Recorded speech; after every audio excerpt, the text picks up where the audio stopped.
One man masterminds the largest gold mining scam in history. Surely one of the biggest frauds in the history of the world, probably the biggest mining fraud of all time.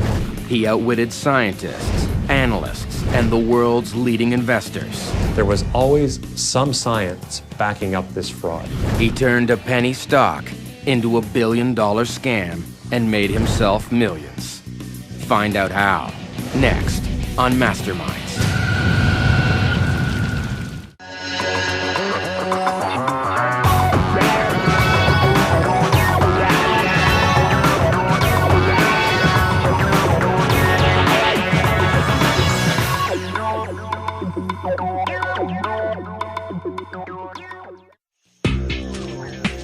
On December 13th, 1993, a lone prospector entered the darkest jungles of Borneo and discovered the biggest gold strike of the 20th century.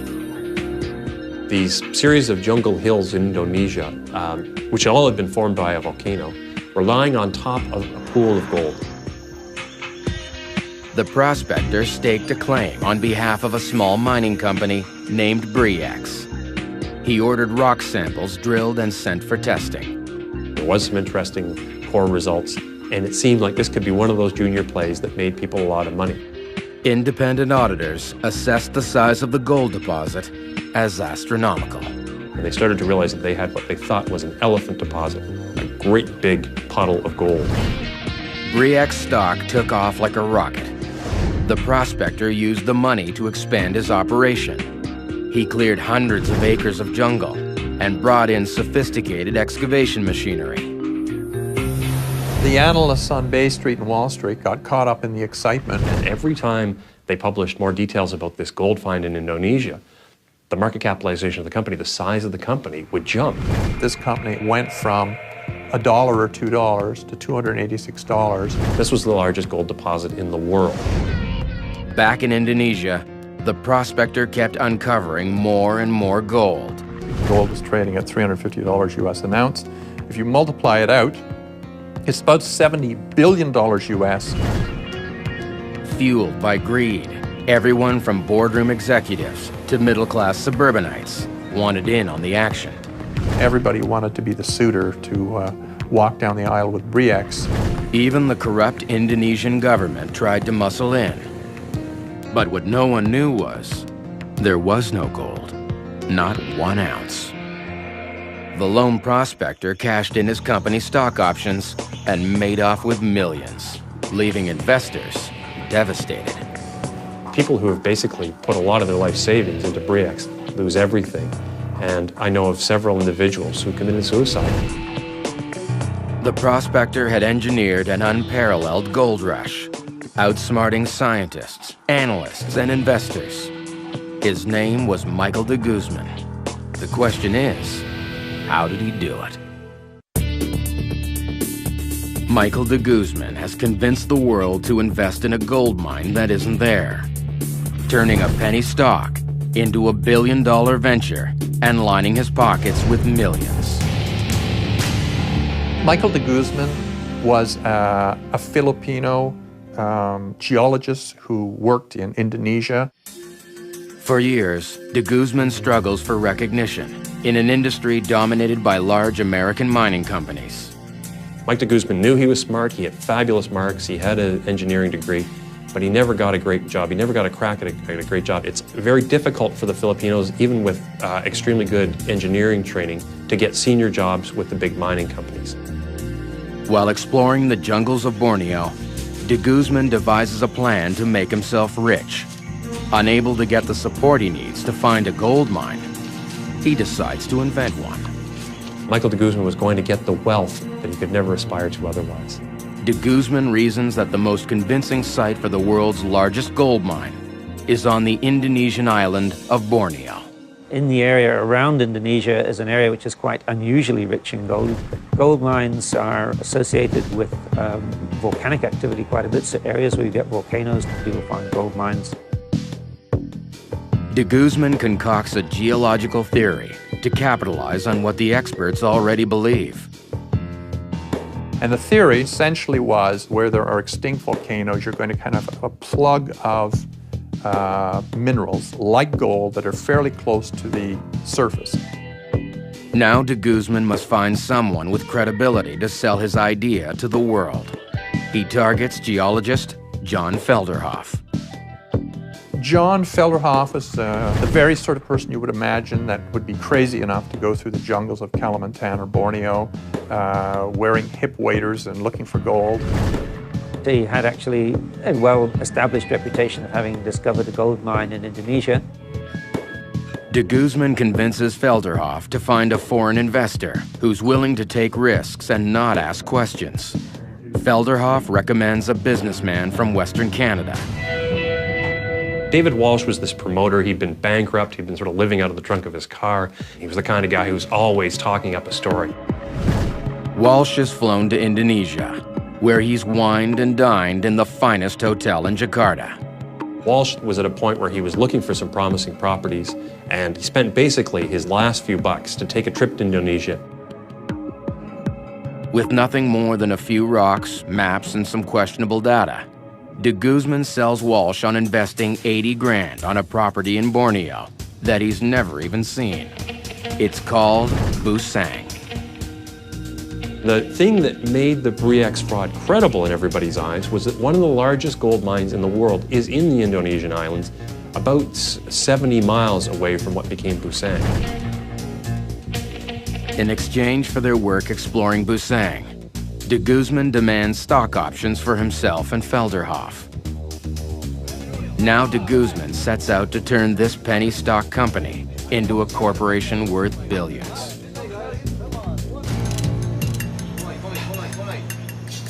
He starts by hiring a young Filipino staff, over which he has total control.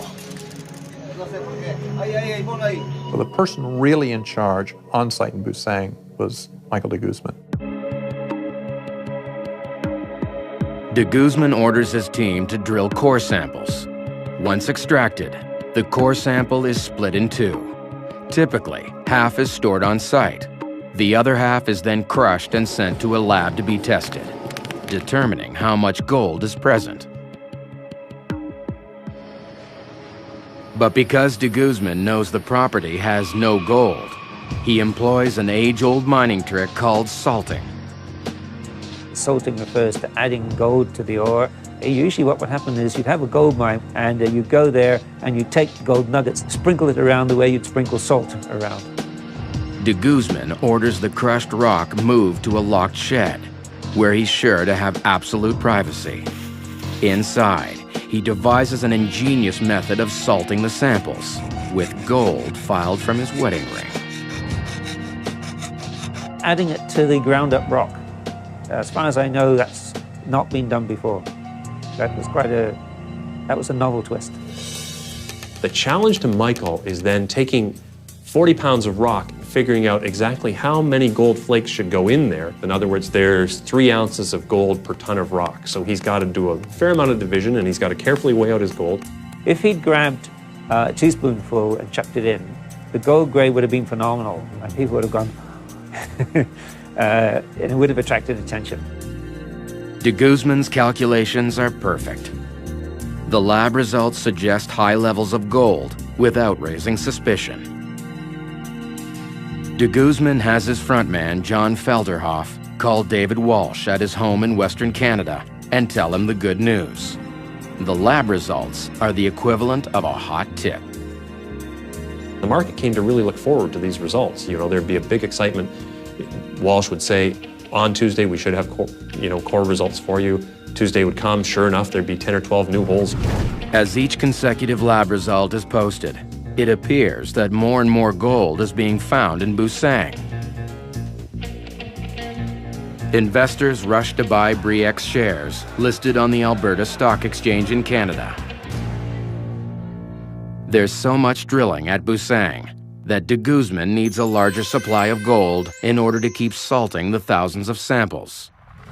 There's a lot of local Indonesian natives who make their living, or at least a part of their living, by panning for gold in the rivers. Michael befriended this fellow and started buying gold off him. So over a period of about 2 years, Michael bought about $61,000 worth of gold off this guy.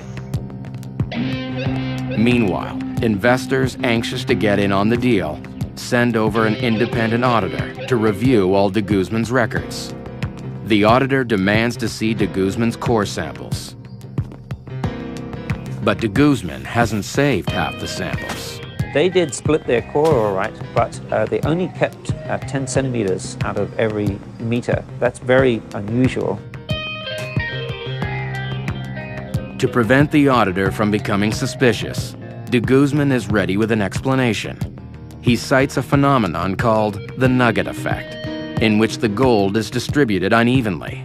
De Guzman insists he must crush all of the sample in order to get an accurate reading. The key was crushing up all the core. Nobody could check. By having crushed up all the core, basically they destroyed the evidence. But when the auditor takes a closer look at the samples, he's suspicious about the river gold purchased by De Guzman. The gold you get from panning in a river looks quite different from the gold that you find at the bottom of a gold mine. River gold gets rounded around the edges. The flakes of gold are shaped by the forces of the water and the weather. De Guzman uses his theory of volcanic pools to explain why this kind of gold is precisely what you would expect at Busang. Within hours, the Bre-X website announces the successful audit and the stock rises dramatically. You could watch this stock move. It would go from $20 to $30 in the space of 3 weeks. Building on his success with the auditor, De Guzman now moves to drive the stock price even higher. They looked at their maps and they said, okay, well, if there's gold here, maybe there'll be gold over here as well. And that's when they got into Busang 2. De Guzman finds enough surface gold to convince David Walsh to finance drilling for what he claims is a second massive gold deposit. Once again, De Guzman has Felderhoff fire off a message to David Walsh. We've got a monster by the tail. Walsh pounces on it. He applies for Bre-X to be listed on the NASDAQ and the Toronto Stock Exchange. Wall Street and investors elsewhere and analysts elsewhere were totally on side, were totally enthusiastic, were totally hypnotized by the rising stock price, by the rising claims of Bre-X. Now De Guzman makes his boldest claim. Based on drilling results from Busang 2, he declares that Bre-X has the largest gold deposit in the world. The investors just looked at the rising stock price and said, this must be real. Having built Bre-X into a company worth $6 billion, and with its stock price at nearly $300 a share, it's time for De Guzman to start cashing in. He and his team sell enough shares to be rewarded with over $100 million. When Felderhoff and when Walsh and when De Guzman started selling a part of their holdings, but not all of it, people just figured, well, that's just guys who've had a tough run all their lives, and they're just taking out some insurance. De Guzman is now worth millions. But what he doesn't know is the Indonesian government is about to make a move that threatens to reveal his scam. Michael De Guzman has pulled off the biggest fraud in mining history. He's fooled the world's leading investors, turned a penny stock into a billion-dollar venture, and lined his pockets with millions. But he's now facing a real crisis. The beginning of the end for Bre-X was a problem in Indonesia. The Indonesian government, which is hideously corrupt, decides to challenge Bre-X's claim to this fabulous deposit. In August of 1996, the Indonesian government revokes Bre-X's exploration permit and opens the property to other mining companies. The government itself was going to get very much involved in the ownership of the deposit, and they were going to invite who they wanted to see to develop the deposit. So what you saw unfold in rather ugly fashion between the summer of 1996 and the spring of 1997 was this fight amongst major companies for a piece of the action. Michael De Guzman knows his drilling records will soon come under scrutiny from the other mining companies, a move that's sure to reveal the Bre-X fraud. Desperate, he destroys all his records at Busang, claiming it was an accidental fire. What went up in smoke that day would ultimately help cover the trail of the conspirators that did this fraud. The Indonesian government forces Bre-X to accept a new mining partner, Freeport-McMoRan. From now on, Bre-X owns only 45% of Busang. When news gets out, Bre-X stock drops $1 billion, but De Guzman counters. He releases new drilling results that dramatically increase the estimated gold reserves underground. They had previously said that they had 57 million reserves, and they increased that to slightly over 70 million reserves. Given that the ownership that they had in percentage went down, to make the value be the same, they had to increase the reserves. Bre-X stock rises again. Shareholders are thrilled. In the spring of 1997, De Guzman and his team are invited to be guests of honor at Bre-X's annual shareholder meeting in Toronto, Canada. Michael De Guzman made a presentation as part of the Bre-X annual meeting to talk about what he'd found and to talk about what the different drill results had proven that was underneath the ground. He was able to stand before shareholders with this fabulously expensive stock, a company that was worth $5 billion, and said, look, we did the best deal we could under the circumstances. We're all rich. Isn't this great? He was widely applauded, considered a hero. His theories of mining, even though they were slightly unusual, seemed to be validated by the results. But on the other side of the world, Bre-X's new partner is anxiously drilling for gold, only yards away from where De Guzman had drilled. And their samples came up empty. They weren't finding the gold that Michael De Guzman had said was there. De Guzman got the phone call, "We don't seem to find any of the gold you say is there. Get your story behind, back to Indonesia pronto, pal, and explain this to us."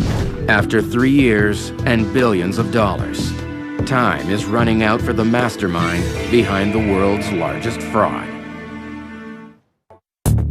When Bre-X's powerful new partner doesn't find gold at Busang, Michael De Guzman is forced back to Indonesia. The next morning, he climbs into the back of a helicopter driven by a Indonesian Air Force officer, takes off over the jungle. He's about 400 or 500 feet in the air over some of the deepest rainforest in all of Indonesia. And the pilot looked into the back seat, and De Guzman was gone. De Guzman had jumped out of the helicopter, apparently.